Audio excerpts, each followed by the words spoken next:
அப்படி சரியா தூக்கிட்டு போயிருதா? ஆமா இன்னும் கூட போற வேஸ்டா தான் போகும்.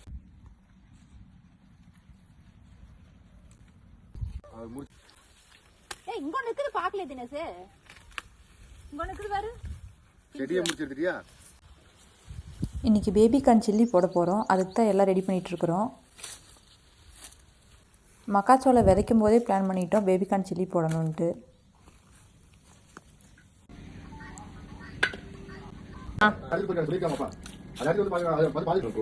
பொரிச்சிட்டு வந்து எல்லாம் ரெடி பண்ணிட்டோம். இந்த வேஸ்ட்டெல்லாம் கொண்டு போய் ஆட்டுக்குட்டிக்கு போட்டு வந்துடலாம். 2 பேர் படுத்துட்டு இருக்கிறது பார்த்தீங்களா எப்படி இருக்குன்னு. 2 குட்டிகளும் செனையாக இருக்காங்க. எப்போ குட்டி போடுவாங்கன்னு தெரியல. மாடு நாய்க்குட்டி எல்லாமே குட்டி போடுறத காமிச்சிட்டோம். அடுத்தது ஆட்டுக்குட்டியை காமிச்சிடுறோம். எல்லாமே ரெடி பண்ணியாச்சு. சில்லி போட ஆரம்பிச்சிடலாம். நம்ம ஃப்ரெஷ்ஷாக பொரித்து செஞ்சதுனால சில்லியெல்லாம் நல்லா அழகாக வந்துடுச்சு. டேஸ்ட்டும் நல்லா இருந்துச்சு.